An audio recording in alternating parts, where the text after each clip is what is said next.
to deep water. Let us drink from the fountain of life, and we shall be like trees planted by the waters, planted by rivers wide and deep. Trees green and fruitful, bearing fruit of love in the vineyard of the King. Come, let us grow in the grace and knowledge of God's Spirit by which we're sealed, studying the riches of His word. Let us eat of the bread that He gives, and we shall be like trees planted by the waters, planted by rivers wide and deep.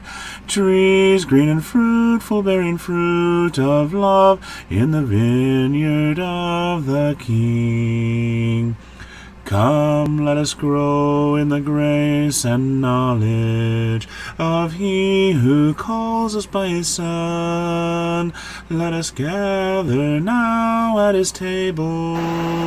Let us feast on the richest of food. And we shall be like trees planted by the waters, planted by rivers wide and deep. Trees green and fruitful, bearing fruit of love in the vineyard of the King.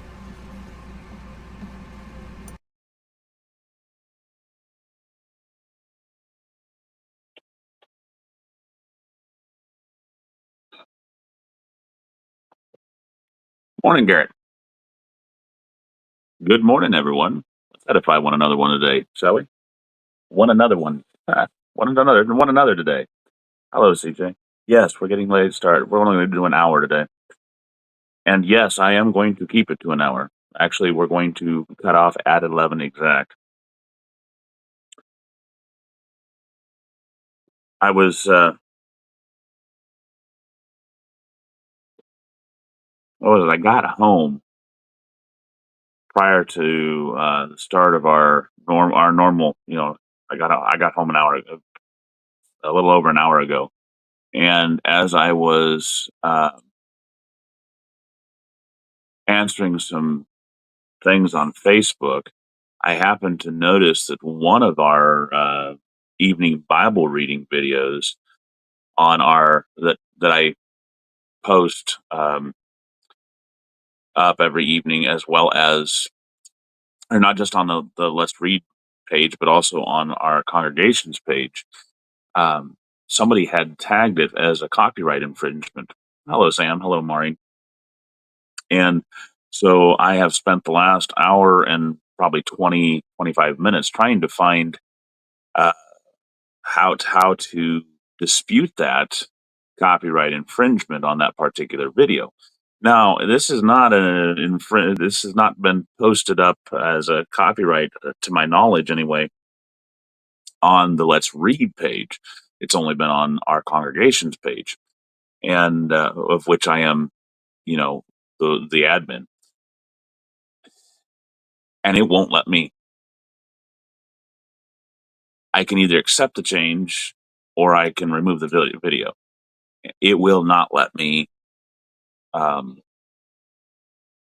It won't let me at all dispute the. Uh, when you get back from your errand, Amos, stop in and see me. Yeah. You can always use mine. Well, you're not going to be gone for that long with it, I don't think.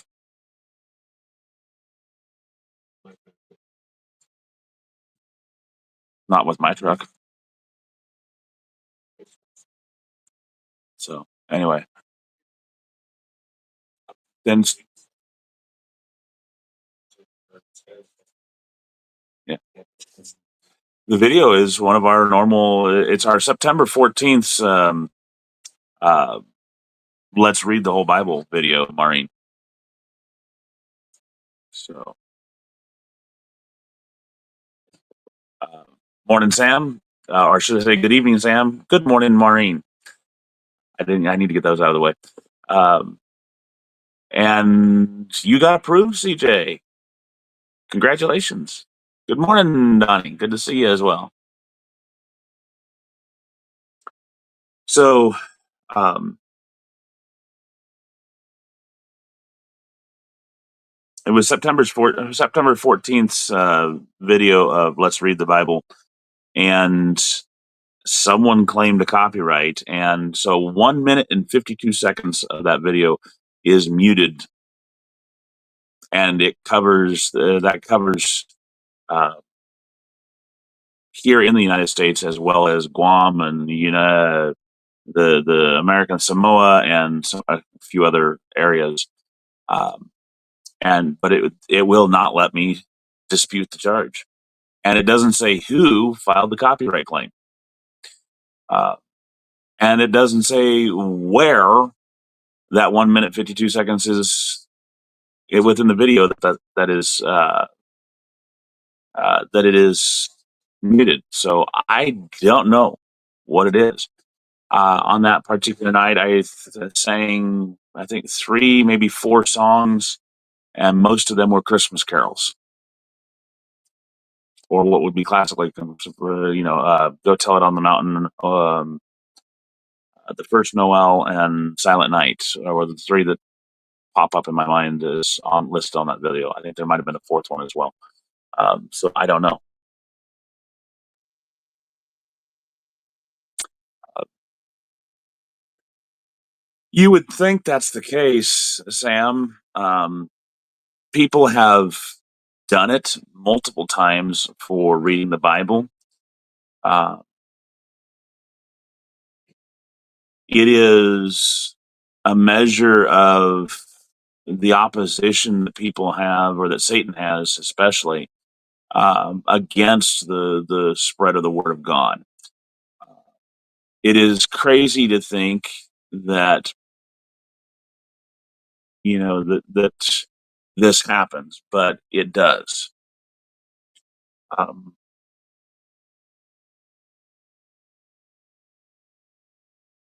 Most of the time, when a copyright infringement claim is claimed against a video, it tells who claimed it, as in, okay, this page, this group claims this. For example, United Music Group, um, which is a group that is dedicated to making sure that uh, music artists get their due.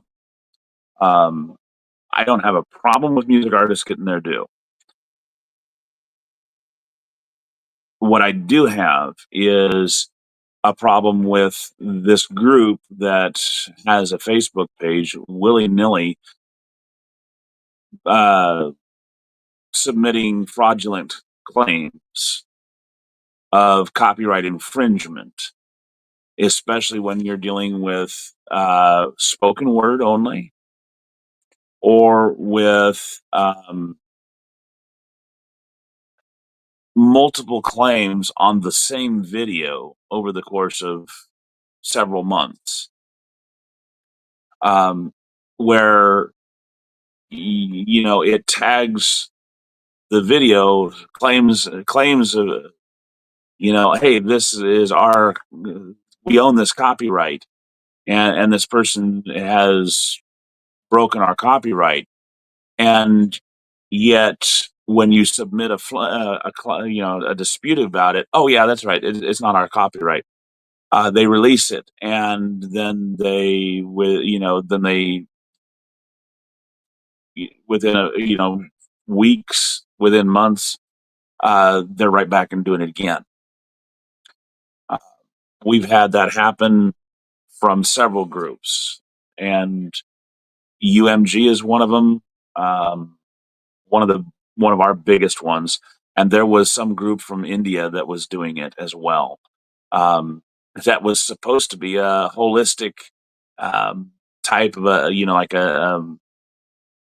medical group. For some reason, decided that it wanted to try to do copyright infringement claims on our videos, and it's like, huh?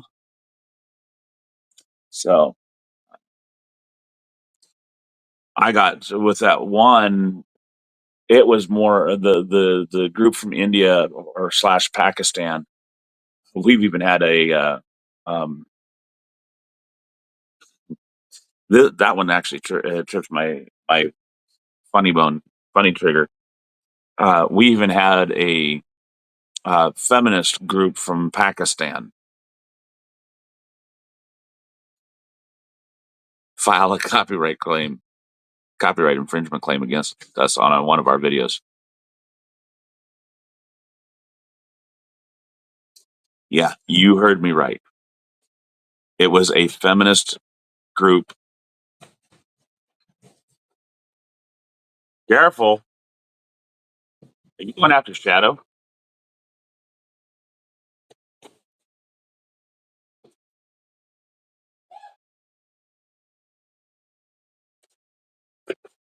You guys got to stop letting the cats in the house.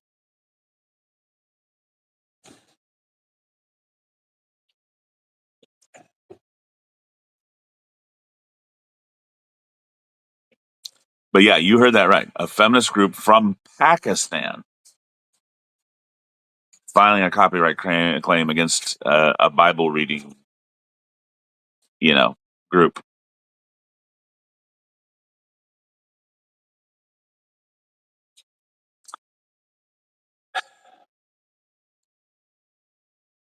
Hey, to Sister T. Donnie, the problem is that um,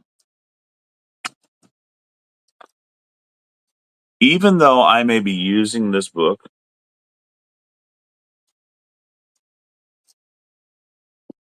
if the song is new enough, and I'm not gonna show songs.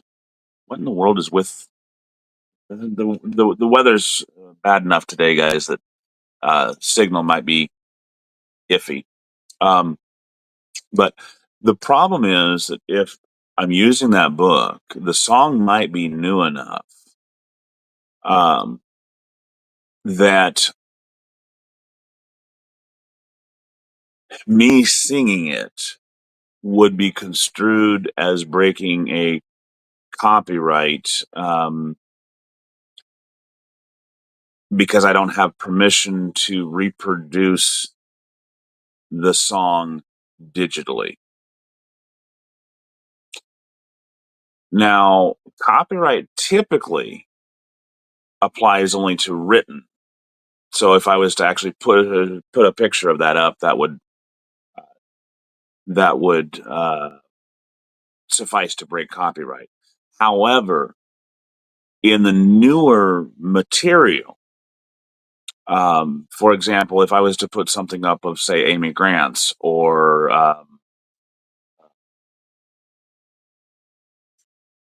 who's the one that we have in here,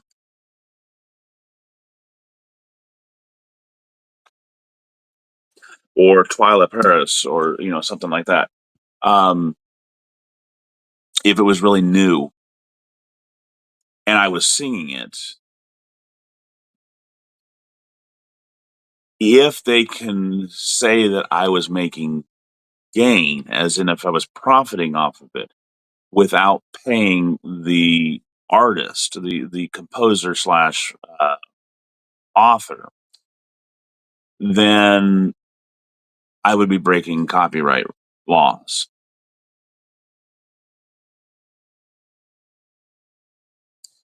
And Sister T, I was on here and you were late, so shaking my head because if you had been on here earlier, you would have heard the reason why.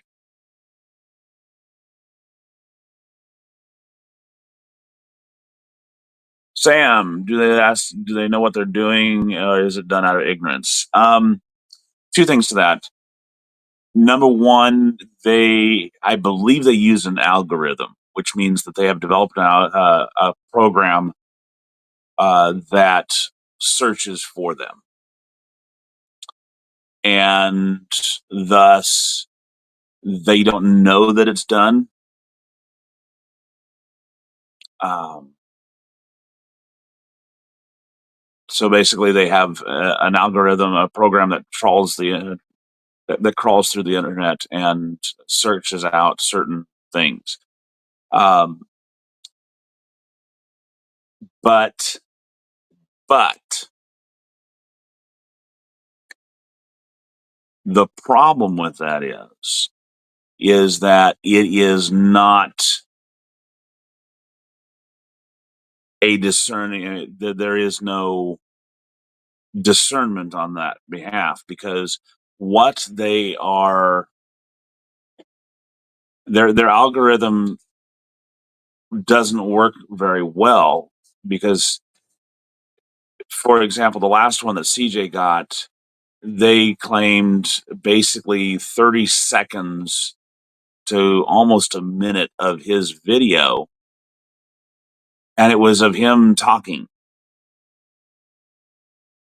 as a music, as a song, and he wasn't even being melodic in his, there wasn't changes in pitch, or tune or tempo to what he was saying, because he was actually trying to, he was like, hang on, let me do this in the area that they were talking about, as he was trying to fiddle his way around with doing something, getting ready to read on his uh, daily Bible reading that he does after this. So yeah, we're not sure. We're not sure what's going on with them. So their algorithm sucks, to be plain and simple. To put it in today's language terminology, it stinks. They need a better coder, and I'm not the one for it. Um, if their algorithm can't determine the difference between somebody singing and somebody speaking, yeah, then all they're doing is looking. Basically, it's just a harassment, and they should know better.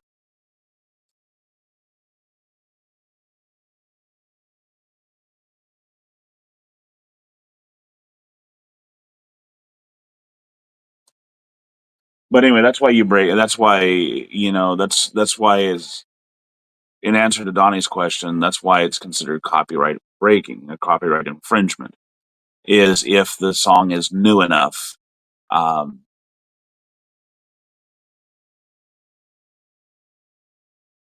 Now, I can sing certain songs. For example, "Amazing Grace." "Amazing Grace" has been around so long, um, that it has passed out of copyright protection.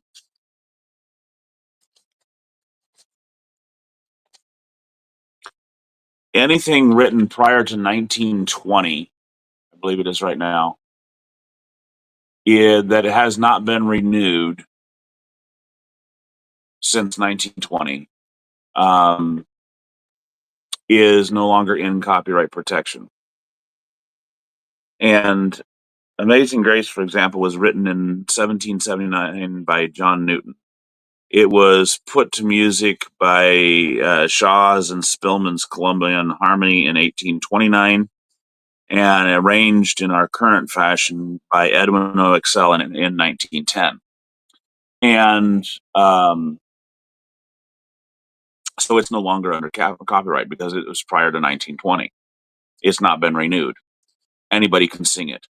I could actually show you the notes without fear of copyright infringement. But if I was to go and to uh, I already mentioned Twyla Paris's, so I'll use one of her songs as an example. Um, Twyla Paris wrote "We Shall Assemble" in 1991, and she composed the song for it, also 1991. Ken Young arranged the version that's in our songbooks in 1992.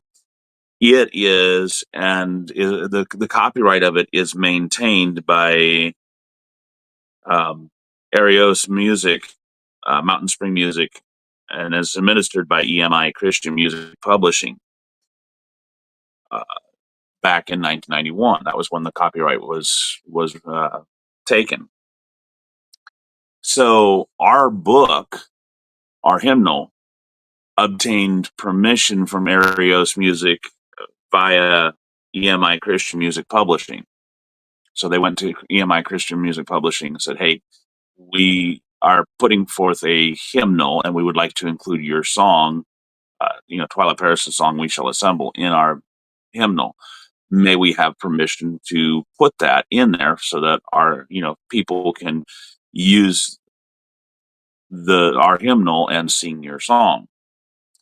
And so they obtained permission from EMI Christian Music Publishing to publish this music, this arrangement in their books. And so what that does is that anyone who has a copy of this book can then use that. They have been given a granted license to sing that song. And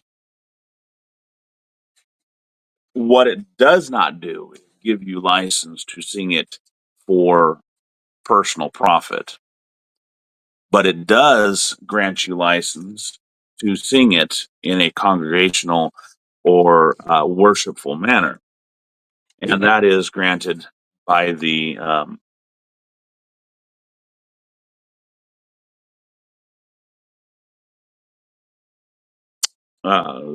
copyright release in the front of the book.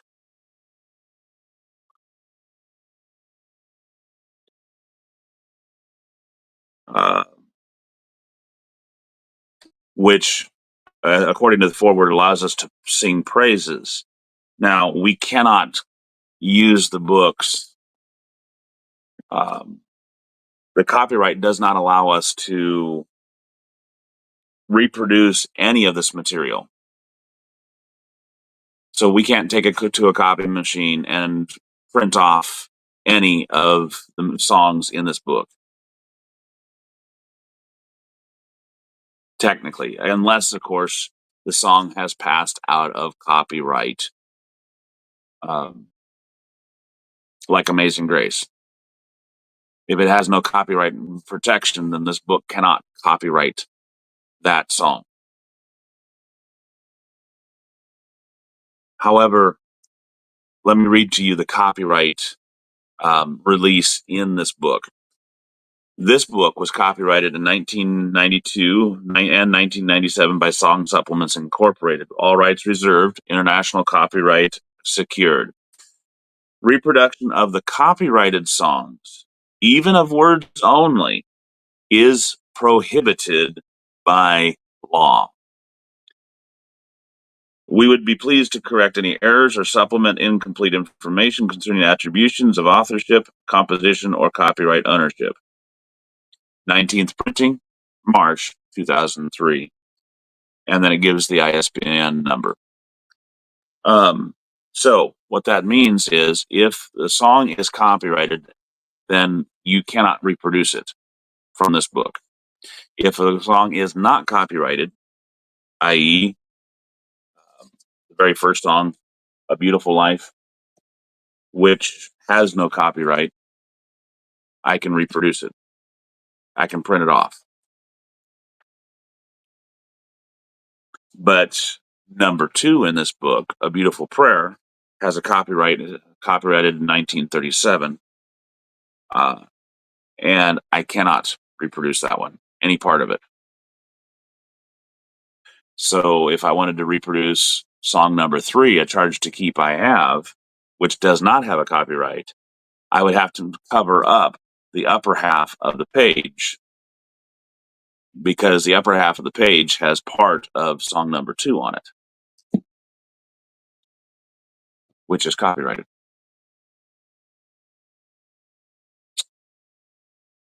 It is indeed a sticky situation, but that's the life that we live in. That's the world we live in.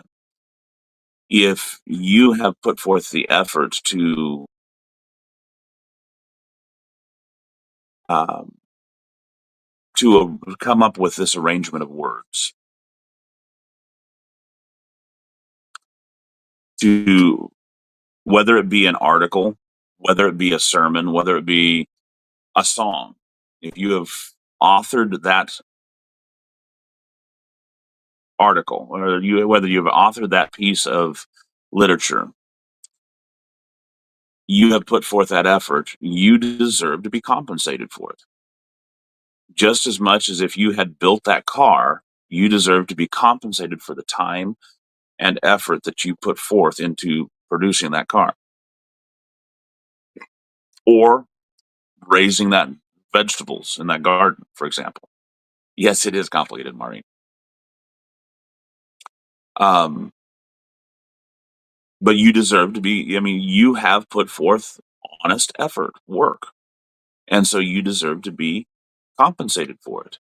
You should be. Same thing if you went and strung together a series of notes in a certain particular order and cadence. Uh, you deserve to be compensated for it. I have no problem with that.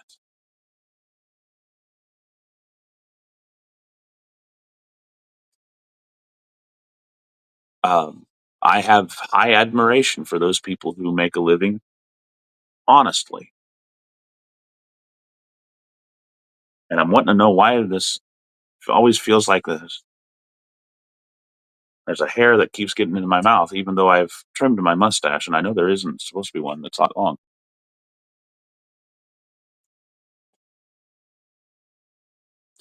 Um,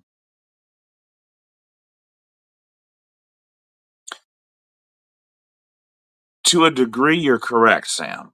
If it's in the hymn book, people want to sing to glorify. That's correct. They can sing to glorify God,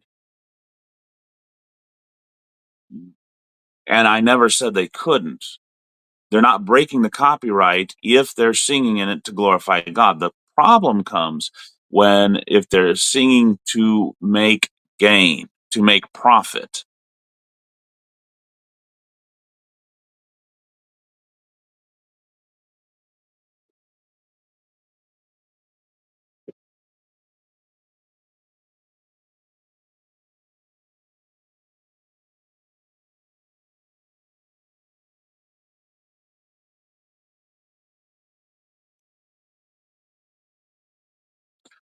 Um, if you are making profit merchandise by the work of somebody else, should that other person not have been compensated for their time and effort? Well, of course they should be. But if you have gotten a hymn book and you go and make a CD and you get, let's say $19 a CD and you sell 200 copies of that CD, but you don't pay the person who produced the song or, who wrote the song for the use of his song,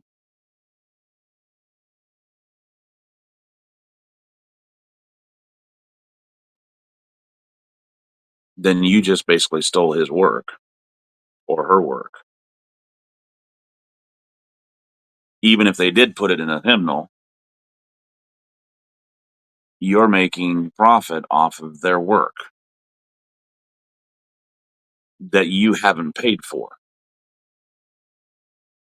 that you have no right to. It's kind of like taking somebody's truck and using it to um, using it in your daily work, hauling things and and your business, and putting all the mileage on, wear and tear, and all that, and then giving it back to the guy when it breaks down, and not paying him for using his truck or his gas.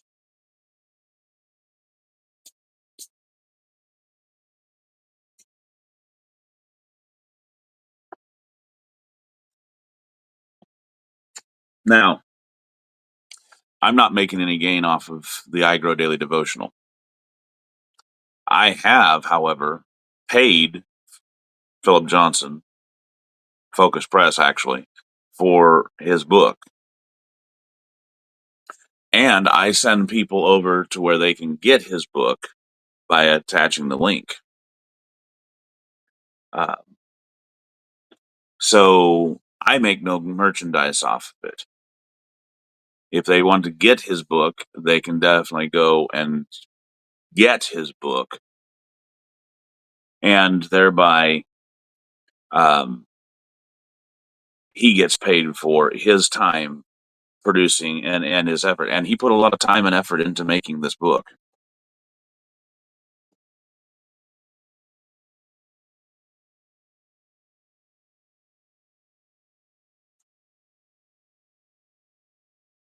And I do not claim any of this material as my own anyway, as well.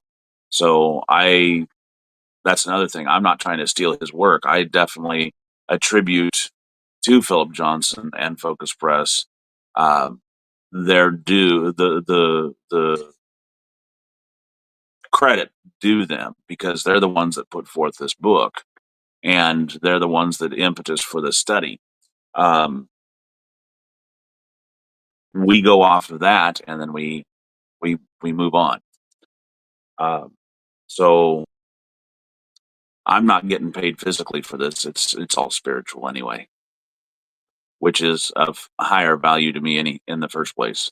Um, the spiritual the spiritual profit that you get is of higher value to me than the physical profit that I might get off of this. And with that, we are now down to the last 15 minutes, roughly, 18 minutes, really, of this stream. So I do hope that has cleared up some of the copyright issues or things about copyright, because it's a very common um, issue, a question. I'm going to trim that. That is irritating.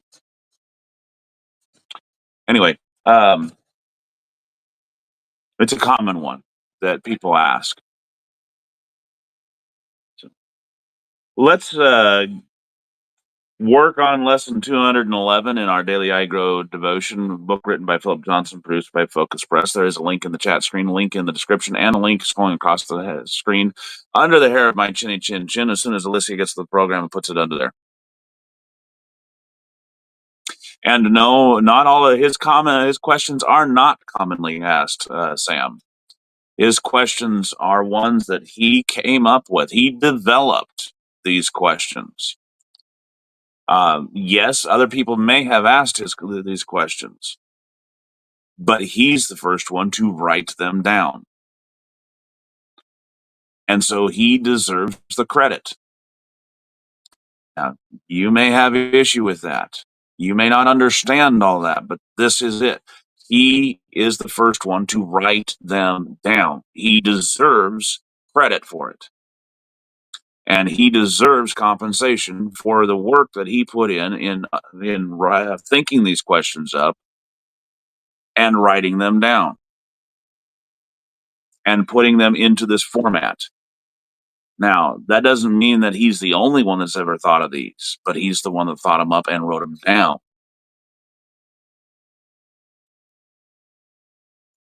And he wrote them in this format. And it don't matter one hill of beans whether somebody else might possibly in 100 years come up with the same question in the same wording. He's the one that did it. And he deserves compensation, and he deserves credit for that. Um, just as much as you would if you were the one that had done it. But you didn't, and you don't. Uh,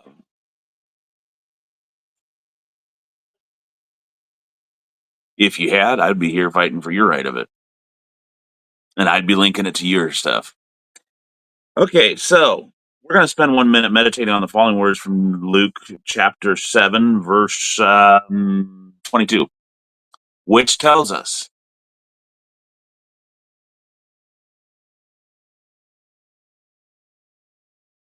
that CJ's Bible is offline. Or I guess that's Alicia's. Thank you. Go tell John what you have seen and heard. The blind receive their sight, the lame walk, lepers are cleansed, and the deaf hear. The dead are raised up, and the poor have good news preached to them. In other words, Jesus heals. 1 minute.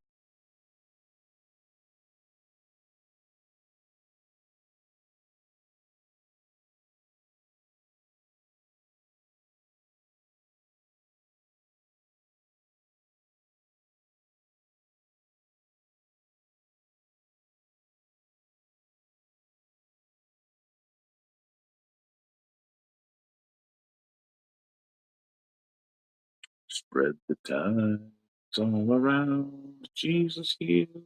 Jesus heals.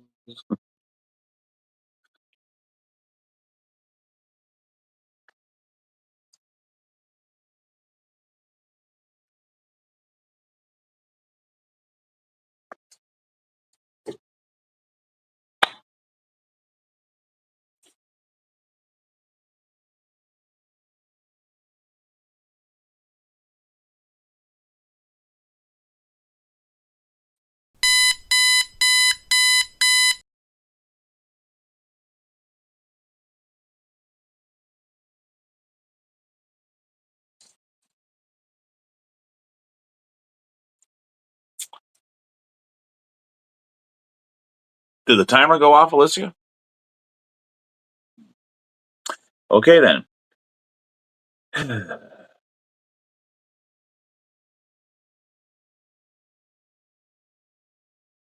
We may only get through reading Luke 7, but let's do it. After he had finished all his sayings in the hearing of the people, he entered Capernaum. Now a centurion had a servant who was sick and at the point of death, who was highly valued by him. When the centurion heard about Jesus, he sent him to the elders of the Jews, or he sent to him elders of the Jews, asking him to come and heal his servant. And when they came to Jesus, they pleaded with him earnestly, saying, "He is worthy to have you do this for him, for he loves our nation, and he is one who built us our synagogue." And Jesus went with them. When he was not far from the house, the centurion sent friends, saying to him, "Lord, do not trouble yourself, for I am, for I am not worthy to have you come under my roof." Back it up just a hair. Verse 7, please. "Therefore I did not presume to come to you, but say the word and let my servant be healed. For I too am a man set under authority, with soldiers under me. And I say to one, go, and he goes, and to another, come, and he comes, and to my servant, do this, and he does it." When Jesus heard these words, he marveled at him, and turning to the crowd that followed him, he said, "I tell you, not even in Israel have I found such faith." And when those who had been sent returned to the house, they found the servant well. Soon afterward, he went to a town called Nain, and his disciples and a great crowd went with him. And as he drew near to the gate of the town, behold, a man who had died was being carried out, the only son of his mother. And she was a widow, and a considerable crowd of the town from the town was with her. And when the Lord saw her, he had compassion on her and said to her, "Do not weep." Then he came up and touched the bier, and the bearers stood still. And he said, "Young man, I say to you, arise." And the dead man sat up and began to speak, and Jesus gave him to his mother. Fear seized them all, and they glorified God, saying, "A great prophet has arisen among us, and God has visited his people." And this report about him spread through the whole of Judea and all the surrounding country. 18 up, please. The disciples of John reported all these things to him, and John, calling two of his disciples to him, sent them to the Lord, saying, Are you the one who is to come, or shall we look for another? And when the men had come to him, they said, John the Baptist has sent us to you, saying, Are you the one who is to come, or shall we look for another? In that hour he healed many people of diseases and plagues and evil spirits, and on many who were blind he bestowed sight. And he answered them, Go and tell John what you have seen and heard. The blind receive their sight, the lame walk, lepers are cleansed, and the deaf hear. The dead are raised up, the poor have good news preached to them. And blessed is the one who is not offended by me. When John's messengers had gone, Jesus began to speak to the crowds concerning John. What did you go out into the wilderness to see? A reed shaken by the wind? What then did you go out to see? Man dressed in soft clothing. Behold, those who are dressed in splendid clothing and live in luxury are in the king's courts. What then did you go out to see? A prophet? Yes, I tell you, and more than a prophet. This is he whom it is written, Behold, I send my messenger before your face, who will prepare your way before you. I tell you, among those born of women, none is. Come on, Alicia. I'm at 28. Let's go. None is greater than John, yet the one who is least in the kingdom of God is greater than he. When all the people heard this, and the tax collectors too, they declared God just, having been baptized with the baptism of John. But the Pharisees and the lawyers rejected the purpose of God for themselves, not having been baptized by him. To what then shall I compare the people of this generation, and what are they like? They are like children sitting in the marketplace and calling to one another, We played the flute for you, and you did not dance. We sang a dirge, and you did not weep. For John the Baptist has come eating no bread and drinking no wine, and you say he has a demon. The Son of Man has come eating and drinking, and you say, Look at him, a glutton and a drunkard, a friend of tax collectors and sinners. Yet wisdom is justified by all her children. One of the Pharisees asked him to eat with him, and he went into the Pharisee's house and reclined at table. And behold, a woman of the city, who was a sinner, when she learned that he was reclining at table in the Pharisee's house, brought an alabaster flask of ointment, and standing behind him at his feet, weeping, she began to wet his feet with her tears, and wiped his feet, no, wiped them with her head, hair of her head, and kissed his feet, and anointed them with the ointment. Now, when the Pharisee who had invited him saw this, he said to himself, If this man were a prophet, he would have known who and what sort of woman this man. One moment.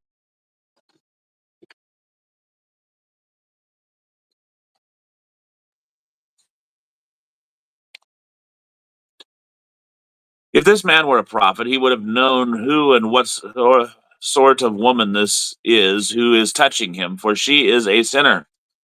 Jesus answering said to him, Simon, I have something to say to you. And he answered, Say it, teacher.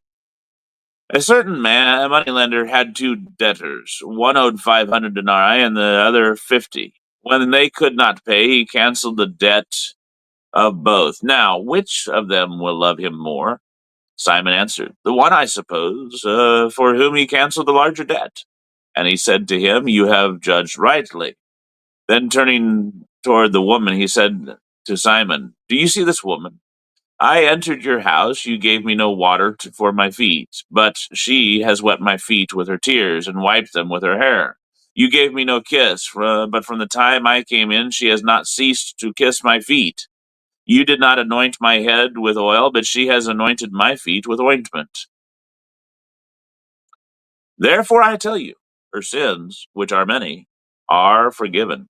For she loved much, but he who is forgiven little loves little. And he said to her, Your sins are forgiven.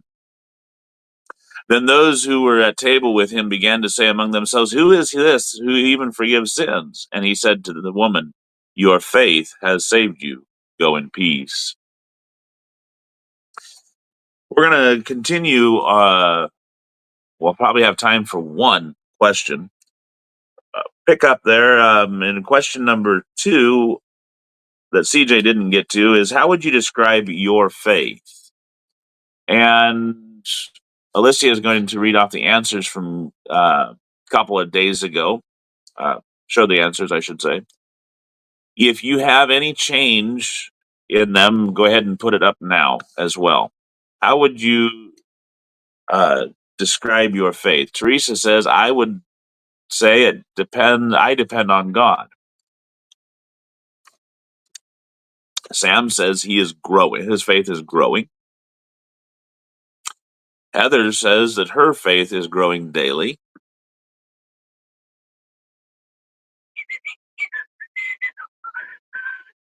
And Maureen wasn't here on Monday, so Maureen can answer for us. How would you describe your faith?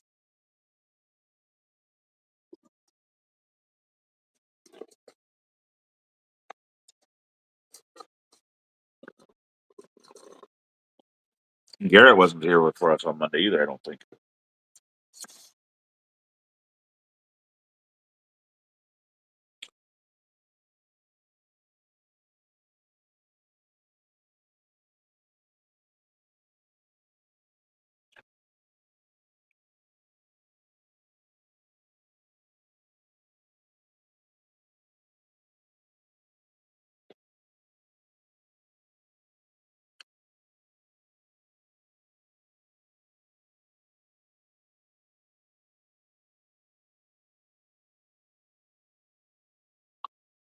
Maureen says that her faith is trusting in God and His written word and being obedient.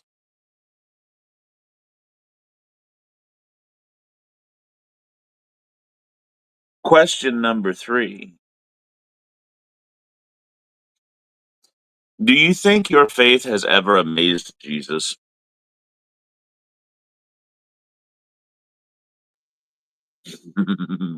Heather says, I think so at times. Sam says, I would like to think so. I think we should try hard to please him and to amaze him. Anna says, I never thought about it, so I don't know.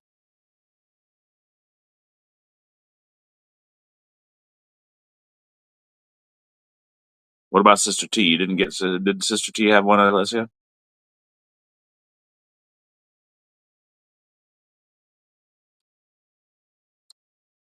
Yes, I do. Thank you.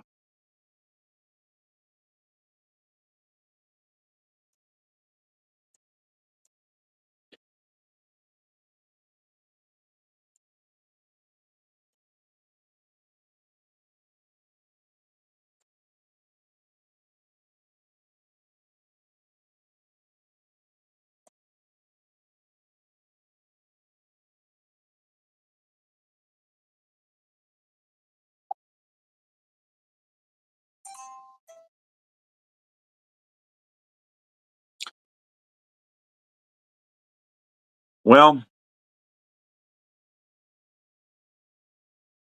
if my faith is amazes Jesus, it's probably at how small it is.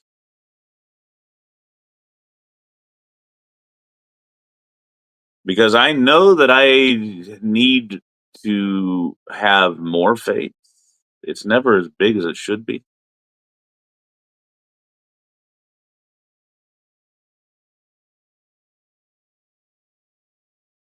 And there's a big difference between pleasing and amazing, just so we know.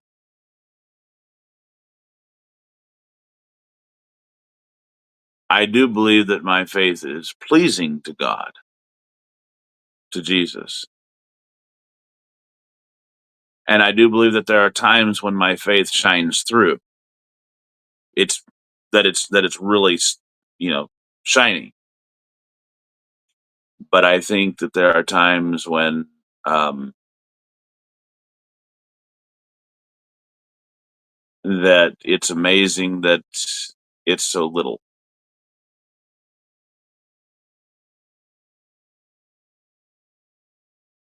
And that's not a good thing. I need stronger faith.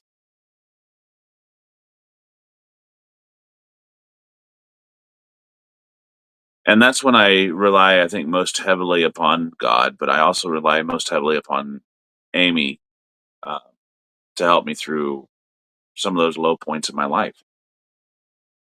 And it's like, that's how I feel. Hey, Anna, good morning.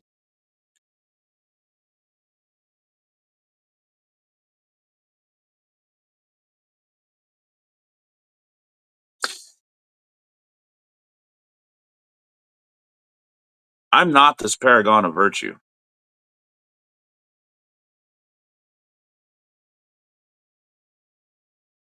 I'm human. There are times when my faith ebbs very low. And yet there are times when it flows very strongly. Uh, and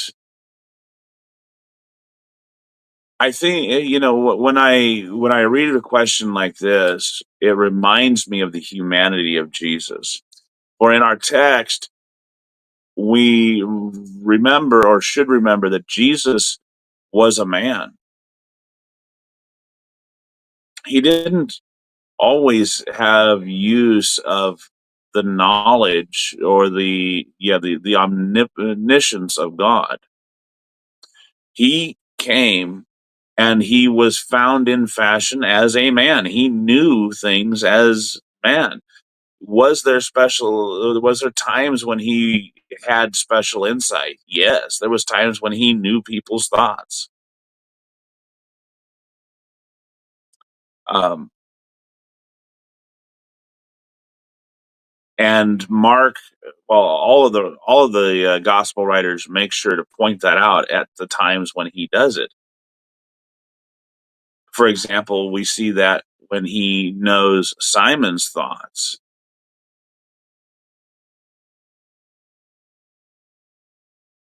Simon's thinking to himself, well, if he were a prophet, he'd know what sort of woman this is and who is touching him. And Jesus answers that thought.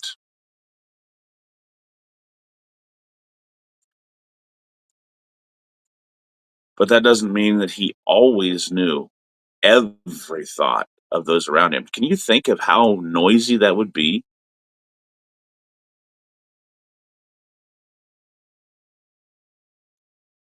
Think of how noisy that would be for someone to be, for you as a person, if you were to walk around and know every single thought that everybody around you is having.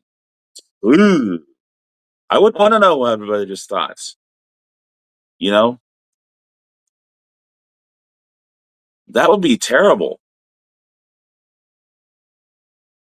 There are people that live in this world that whose thoughts are not worth knowing. Eee.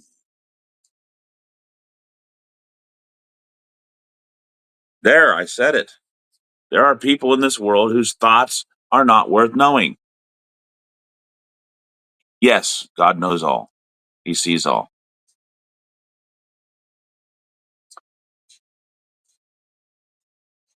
But Jesus limited himself to experiencing life as a man.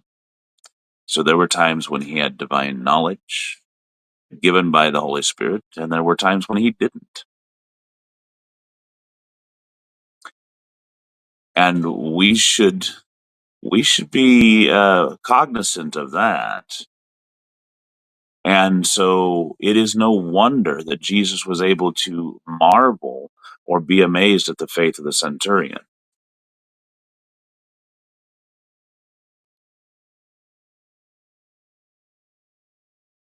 Now, does that mean that we're going to go through and we're going to amaze Jesus with our faith? Um, if we were, it would be at how short or how small our faith is. But now that Jesus is at the right hand of God on high, right hand, um, he's in full possession of his faculty. He knows all. He's able to judge all. So, no, I don't think it would be. I don't think that my faith has ever really amazed Jesus, but I do think that there are times when my faith shines and when my faith flickers. And I also know, actually, I don't have to think about that. I know that there are times when my faith shines and when my faith flickers. I know also that regardless of whether my faith is shining brightly or flickering, Jesus is always 100% of the time there, ready to comfort, strengthen, and give aid.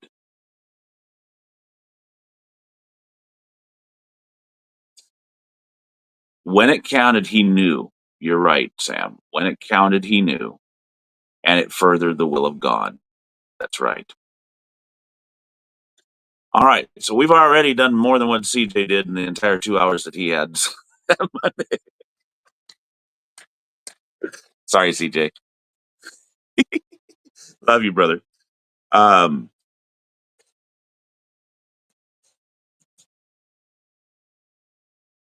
but as I did say, that we were going to cut it off so he could at 11 because it's a busy day for me. So no, I wouldn't say you're wrong, Sister T.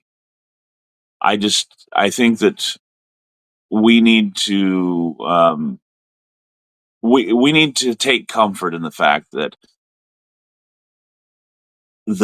Jesus now knows everything, right? I did too. You only got through one question. I've got through two.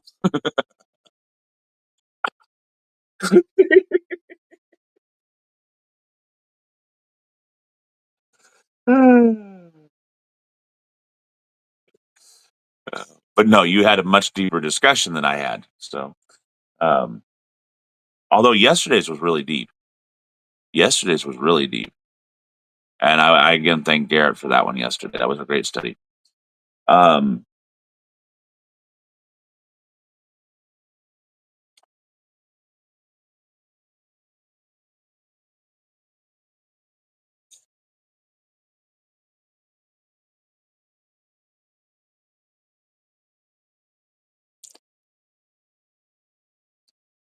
well, we've only gotten two parts now, Sister T. I did two and three. How would you describe your faith, and do you think your faith has ever amazed Jesus? So that was two questions. There may be a four-parter. It may be. In that case, CJ would be right.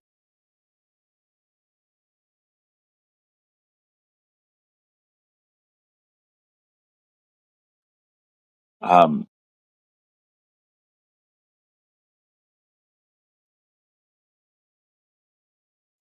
so, Lord willing, I'll be able to start on time tomorrow at 9 o'clock. That is my goal tomorrow. Of course, that's my goal every morning. Um, I still don't know why Facebook wouldn't let me dispute that video. Uh, so,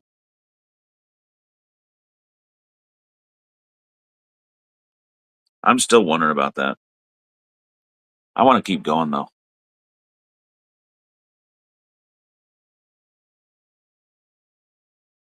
Amos just took off with the trailer.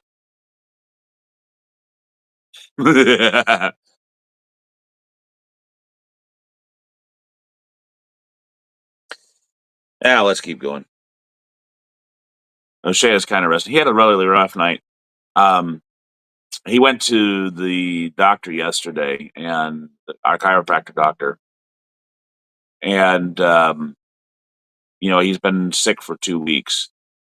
Um, our holistic doctor did his examination, and it was quite an interesting one. Um, Basically, he stated that O'Shea has two bacterial infections, one of which is staph. And he was still having a fever, and that somehow or other his immune system got shut off. So like his body forgot it had an immune system, so the doctor turned it back on. Would be interesting how he's able to determine that. But O'Shea is, after that adjustment, O'Shea says he is feeling better today. So uh, there was some use of colloidal silver, and that seemed to work. Pretty interesting. Question number 4. Read verse 16. Does this community see us the way the city of Nain saw Jesus? We'll go until 11:30 of my time.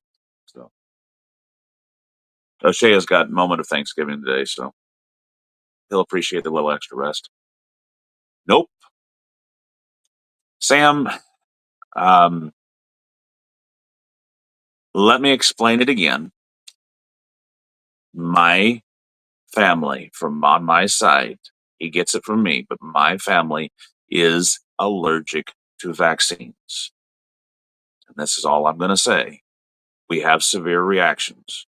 We do not get vaccines of any sort because it could end up being fatal to us.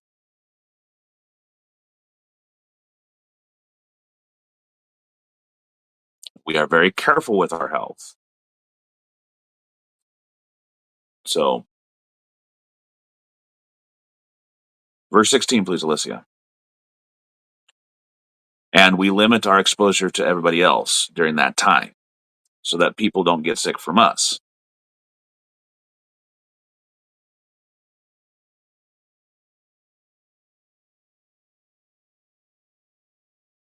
Fear seized them all, and they glorified God, saying, a great prophet has arisen among us, and God has visited his people.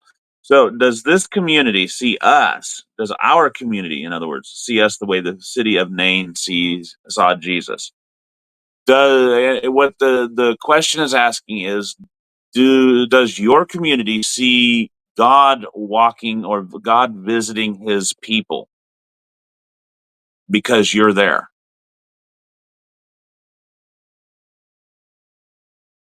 Answer 1.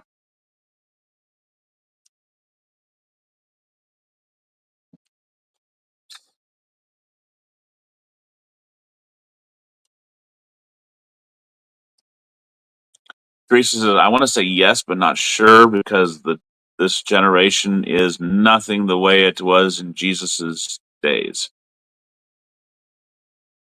I am frozen. Anna says, I think so because of the work we do in the community and how much um, we are out to help those who are uh, not a part of us, or how we reach out to the help those who are not a part of us. Sam says no, and Heather says no, and Maureen says no. Sam says they thought he was a prophet, but the biggest part in this passage, as in the community seeing us the way the city of Nain saw Jesus, is that God visited his people. If our community is not looking and not seeing that God has visited them because you are among them, then we should be looking at the why or why not. Question number 5.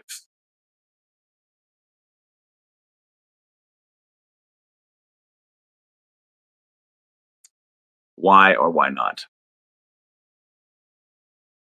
Answer 1. Teresa says, because, like I said, this generation isn't like the days of Jesus. Next. You already said that.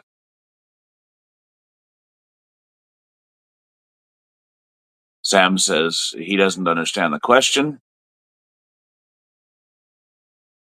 Heather says it's hard to get out church members focused, get our church members focused on serving those outside the body.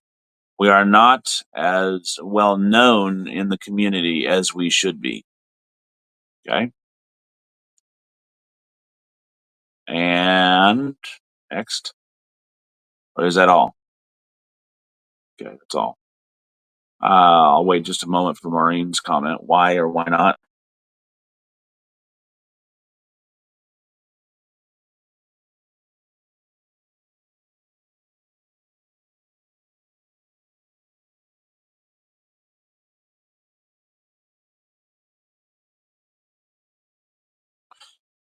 Sam now understands the question and says, "Oh no, because some of our community members are blinded by their own pleasure. They know that I walk for Christ, but they wouldn't know what hit them in the face. They don't care."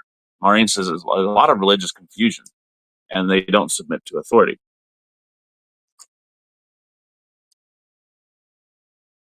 Let me ask you. You make up a good point, Maureen.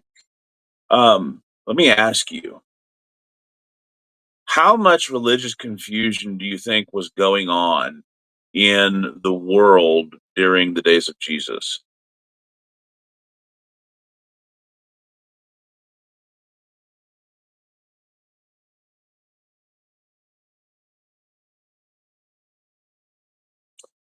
Second question. How much outreach do you think was going on by the church in the days of Jesus? Or rather, by the Jews in the days of Jesus?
Sam says a lot. Anna says plenty. Sam says no, I do not know. They were a small group. Teresa says a lot and none, says Anna, in regard to question number 2. Let me read you a passage.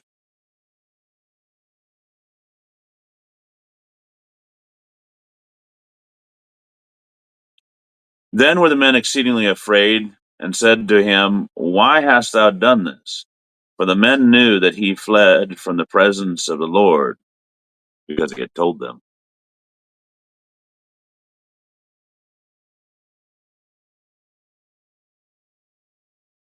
You look, you read that and you kind of scratch your head like I'm doing right now because my head itches. But you scratch your head and you're like, well, why would that make the men exceedingly afraid? That this other man is fleeing from the presence of the Lord. The verse before says, he said to them, I am an Hebrew, and I fear the Lord, the God of heaven, which hath made the sea and the dry land. Then they were afraid because he said he fled from the presence of the Lord.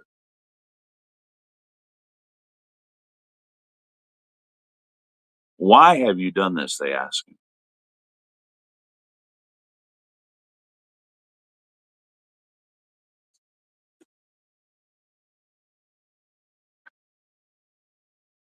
You see, the men knew that this one was a Jew because he told them, I'm a Hebrew.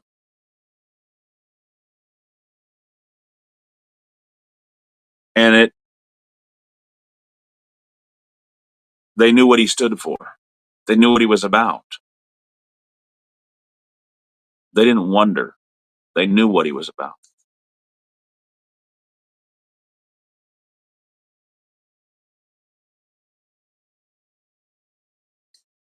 But as to the religious confusion,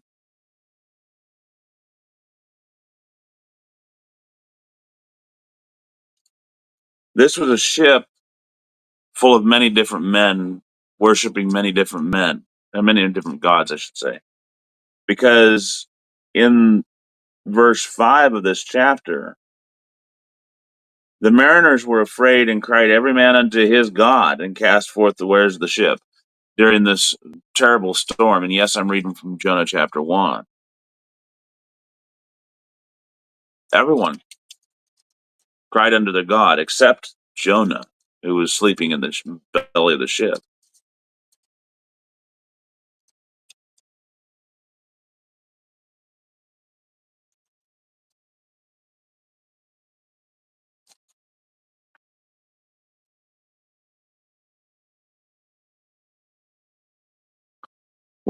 If we were to look over in Acts, we would find that multiple times uh, the fact that these men were Jews were held against them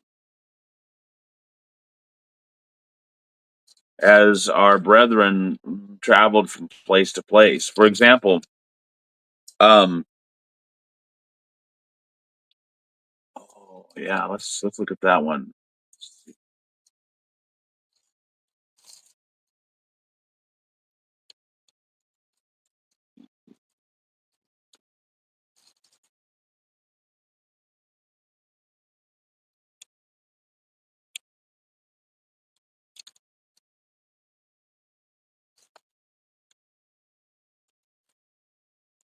Um, Acts chapter 18, please, Alicia.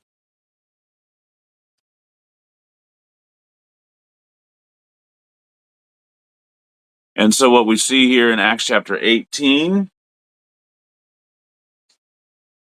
beginning in verse 1, after these things, Paul departed or left Athens and went to Corinth. And he found a Jew named Aquila, a native of Pontus, recently come from Italy with his wife Priscilla, because Claudius had commanded all the Jews to leave Rome. Why? Why did Claudius command all the Jews to leave Rome? Because Rome hated the Jews.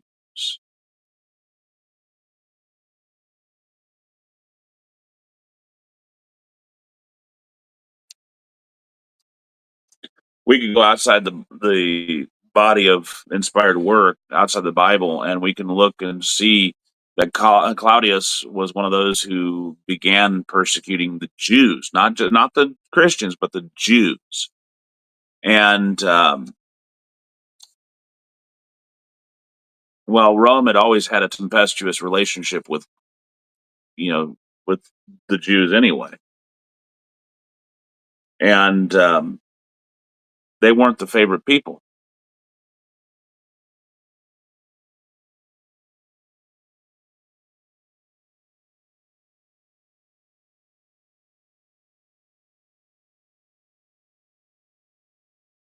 But later on, being a Christian became a terrible thing. It went from being a Jew was what made you hated to being a Christian was what was made you despised. Backing up a chapter here in Acts chapter 17, remember Paul in verse 22 comes before the Areopagus and all these epics and Stoics, the Stoics and Epicureans, the philosophers of his day, and he says, "Ye men of Athens." I perceive that in every way you are very religious. For as I passed along, I had observed the objects of your worship. I found also an altar with this inscription: to the unknown God, whom therefore you worship, or ignorantly worship him, I declare unto you. And he talks to them about how that these idols that were made with men's hands were nothing. You have in all this, in the days of Jesus, you have the gods and goddesses of the world, or of the cultures all around him. I mean, you still had Baal, you had Ashtoreth, you had Chemosh, you had um, Astarte, there was Zoar, there was Molech. Then you had the pantheon of gods of the Greeks and their Roman counterparts, such as Zeus and Hermes and uh, Jupiter and Mars, Ares. Mars, Ares are the same one. Mars, Diana, Ares, or should I say Hera, um, and Hercules, etc. All of these gods and goddesses, uh, Aphrodite, which is also another name for Diana. Uh, how much religious confusion do you think they had?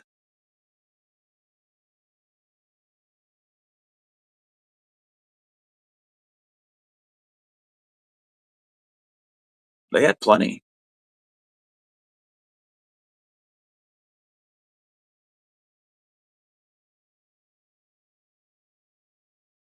Do you think this world has changed much? Solomon said there's nothing new under the sun.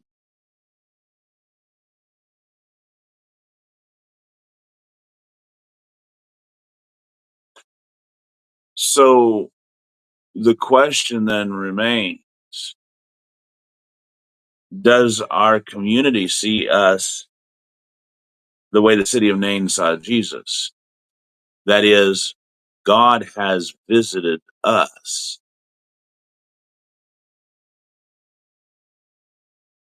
And if our community doesn't,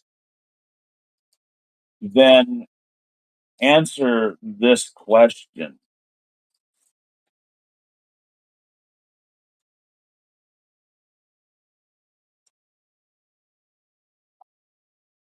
are we applying verses 13 through 16 of Matthew chapter 5? What was that?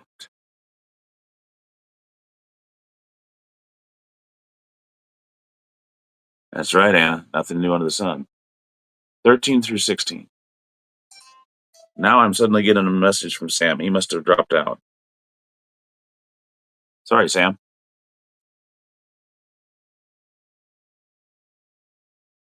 13. Ye are the light of the world. Or excuse me, you are the salt of the world. But if the salt has lost its taste, how shall the saltiness be restored? It is no longer good for anything but to be thrown out, except to be thrown out and trampled under people's feet. You are the light of the world. A city set on the hill cannot be hidden, nor do people light a candle.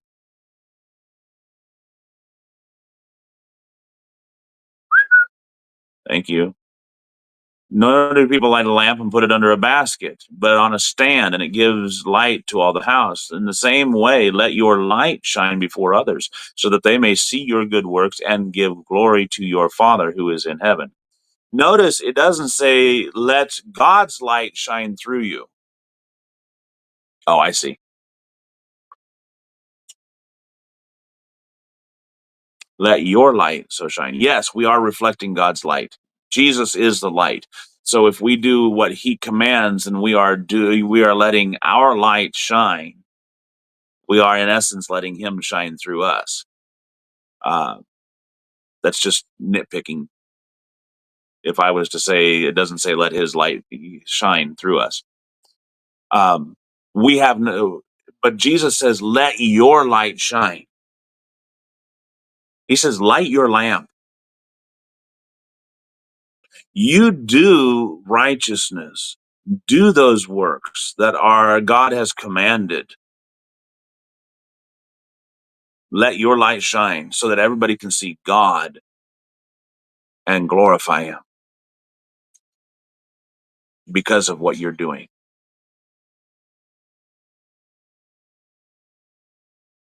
You see, Jesus performed miracles and people said God has visited us.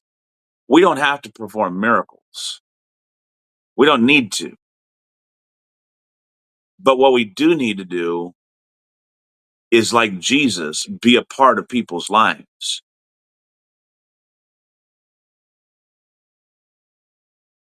And if we're not in people's lives, how can we be a part of people's lives? If we're not in our community, how can we be a part of our community?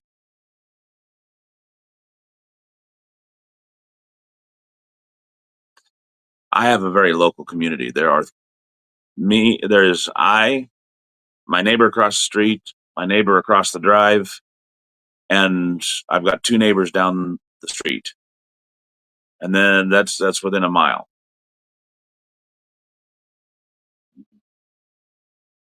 That's my little community. Now, I have begun spreading out. I now know the people at the bottom of the hill, to the south of us.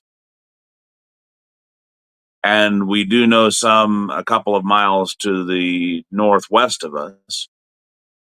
We know some about 3 miles. Is it 3 miles? Maybe 4 miles to the northwest of us as well, west northwest of us.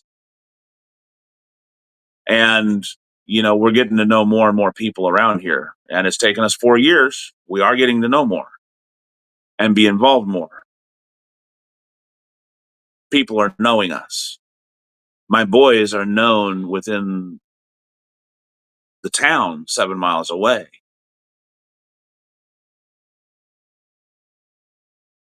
People know. And they're being there. We are having a good impact. And that's what you want to do.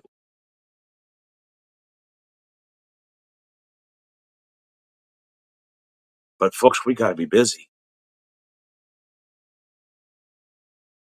If we are not active in our communities, whatever community it is, no one can say God has visited us. And if no one can say God has visited us, then no one can say God is glorified because of us, because of what we've done. And if no one can say God is glorified, glory be to God because of what we've done, then are we letting our light shine?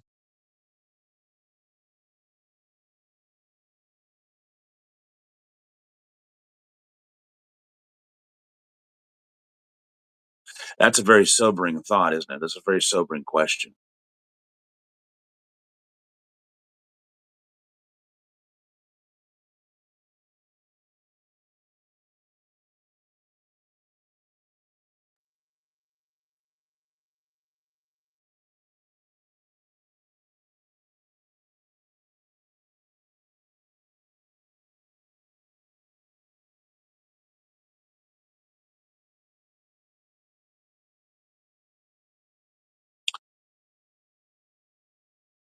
Crazy thing is, I'm an extroverted introvert. I like my privacy, but God never called me to be a private person. What he did call me to be was in the world, but not of the world. I got to be out and involved in people's lives. I do have my moments of solitude. That way I can maintain my sanity, restore my soul, just like Jesus did.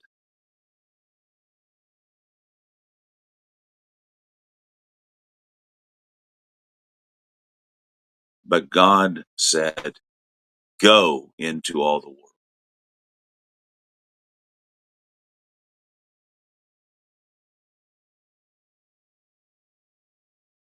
And regardless, as I was trying to teach I think it was my daughter the other night, regardless, actually, I was yesterday, it doesn't matter what someone else does, you be obedient.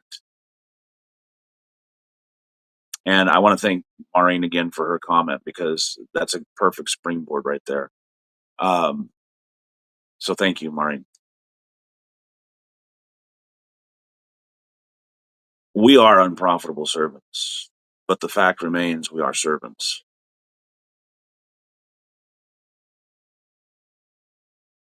We are to do what our hands are supposed to do. We are to do what we find to do for God. And that means we better knuckle down, buckle down, and do it, do it, do it.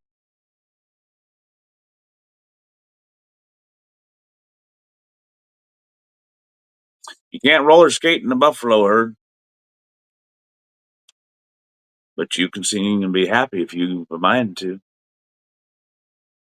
Yeah, I know. It was an out of song experience.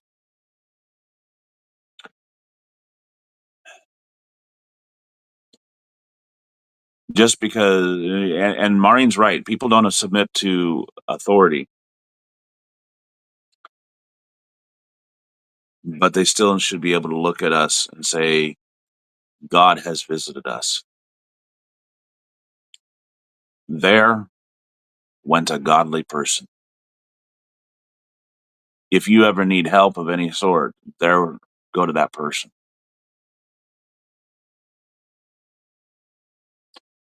Um,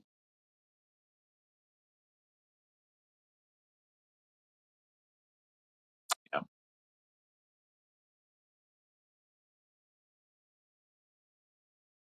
let's go to God in prayer. Our Father God in heaven, we thank you for this day of life. We thank you for the time that you have blessed us with upon this earth. We thank you for the abilities that you have given us. Father, we thank you for allowing us to demonstrate our love for you through our service to you and our humble obedience to your commands. Oh, Father, we pray that you would give us the strength that we need for this day, that we may indeed commit ourselves to doing what it is that you have given us opportunity and strength and ability to do for your honor, your glory, your kingdom. Open our eyes, Lord, that we may see what opportunities we may have to serve you. Strengthen our hands and our feet, our tongues and our minds, that we may be able to do, to perform, and to say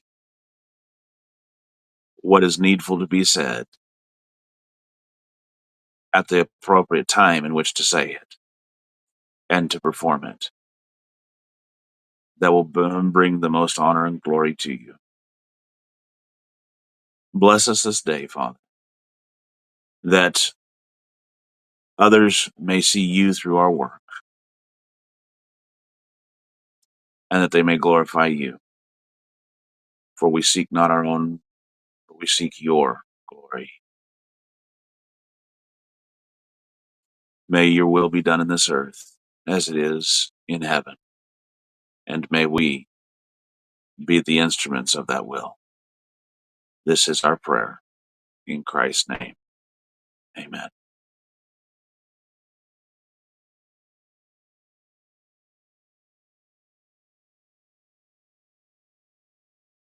You're right, Maureen. They do think that they are enough without any God, without God, and that is very sad.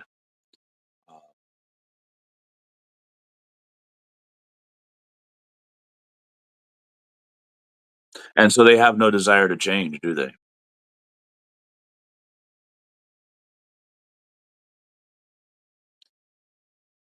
But we can still be a positive impact in their life, even through